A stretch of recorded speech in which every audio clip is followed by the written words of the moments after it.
ফের খুলছে রাজীব জমানার কেলেঙ্কারির খাতা। বোফোর্স কাণ্ডে তথ্য চেয়ে আমেরিকাকে এলআর পাঠালো সিবিআই। গলি গলি মে শোর হে রাজীব গান্ধী চোর হে। 90-এর দশকে এই আওয়াজ ভারতীয় রাজনীতির গতিপথ বদলে দিয়েছিল। রাজীব গান্ধীর আমলে সেই বোফোর্স কেলেঙ্কারির খাতা ফের খুলছে মোদী সরকার। 1986 সালের সেই অস্ত্র চুক্তি সংক্রান্ত তথ্য আমেরিকার কাছে চাইল কেন্দ্রীয় তদন্তকারী সংস্থা সিবিআই।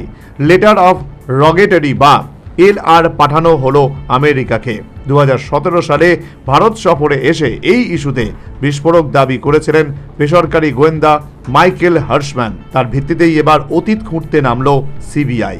জানা যাচ্ছে, আমেরিকাকে এলআর পাঠানোর জন্য গত 14 জানুয়ারি স্বরাষ্ট্র মন্ত্রকের তরফে অনুমোদন দেওয়া হয় সিবিআইকে।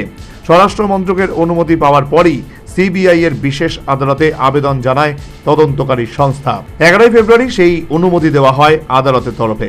উল্লেখ্য, এই এলআর কোনো অপরাধ মামলা তদন্তে সাহায্যের জন্য এক দেশের আদালতের তরফে অন্য দেশের আদালতকে পাঠানো চিঠি। এলআরের প্রেক্ষিতে আদালতের তরফে জানানো হয়েছে, আপনাদের কাছে অনুরোধ, মাইকেল হার্শম্যান তার সাক্ষাৎকারে যে দাবি করেছেন সেই সংক্রান্ত তথ্যের তদন্ত হওয়া উচিত।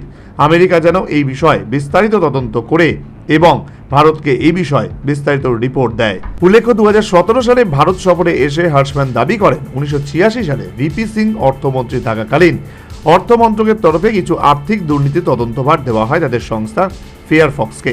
সেখানে বোফোর্স চুক্তি সংক্রান্ত বেশ কিছু তছরূপের ঘটনাও ছিল। উল্লেখ্য, এর পরের বছরই অর্থ মন্ত্রকের দায়িত্ব থেকে সরিয়ে দেওয়া হয় ভিপি সিংকে। অভিযোগ, কংগ্রেস জমানায় সেই তদন্তের গতি থামিয়ে দেওয়া হয়। হার্শম্যানের দাবির প্রেক্ষিতে এরপরই মাঠে নামে সিবিআই।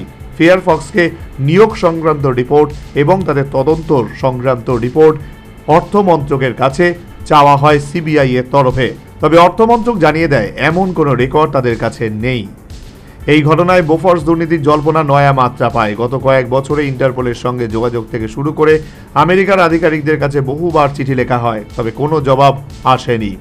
1986 সালের 18 মার্চ ভারতের সঙ্গে 1437 কোটি টাকার চুক্তি হয় সুইডেনের অস্ত্র নির্মাণকারী সংস্থার। সেই চুক্তি মোতাবেক 400টি 155 mm হাউইটজার গান বা কামান কেনার পরের বছর 1987 সালের 16 এপ্রিল সুইডেনের এক রেডিও চ্যানেল দাবি করে এর জন্য ভারতীয় রাজনীতিবিদ এবং প্রতিরক্ষা আধিকারিকদের কমিশন দিতে হয়েছে ওই সংস্থাকে। প্রায় 60 কোটি টাকা ঘুষের অভিযোগ ওঠে।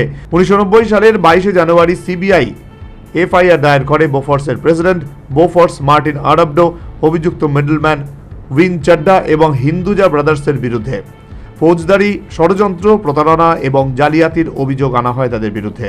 আর এই অভিযোগের কলঙ্ক পিছু নেয় রাজীবেরও।